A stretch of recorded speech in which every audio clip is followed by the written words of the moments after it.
abuse of young people by priests who are subsequently exonerated and protected by the Church. The accusation of child abuse against those who teach sex education projects the harm done by the Church onto those who are trying to teach how sex works, why consent is important, and what pathways for both gender and sexuality exist. This externalization of harm is but one example of how the phantasm of gender works. In various parts of the world, gender is figured not only as a threat to children, national security, or heterosexual marriage and the normative family, but also a plot by elites to impose their cultural values on real people, a scheme for colonizing the global South by the urban centers of the global North. It is portrayed as a set of ideas that are in opposition to either science or religion or both, or as a danger to civilization, a denial of nature, an attack on masculinity, or the effacement of the differences between the sexes.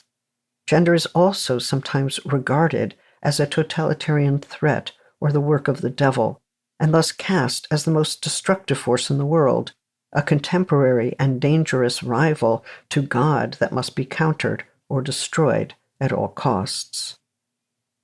In the United States, at least, gender is no longer a mundane box to be checked on official forms, and surely not one of those obscure academic disciplines with no effect on the broader world.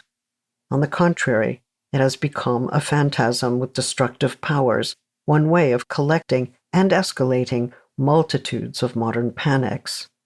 Of course, there are many completely legitimate reasons to fear our world today. There is climate disaster, forced migration, lives imperiled and lost in war. There are neoliberal economies that are depriving people of basic social services they need to live and thrive. There is systemic racism that takes the lives of many through both slow and quick forms of violence. Women, queer people, and trans people, especially those who are Black or brown, are murdered at appalling rates. On the right, however, the list of fears is different. There are challenges to patriarchal power and social structures within the state, civil society, and the heteronormative family unit. Waves of migration that threaten traditional ideas of nationhood, white supremacy, and Christian nationalism.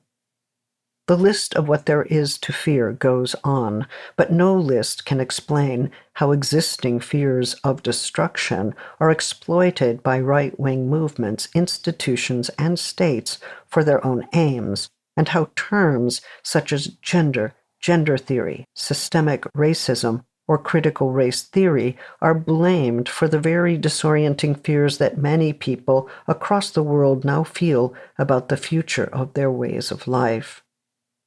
For gender to be identified as a threat to all of life, civilization, society, thought, and the like, it has to gather up a wide range of fears and anxieties, no matter how they contradict one another, package them into a single bundle, and subsume them under a single name.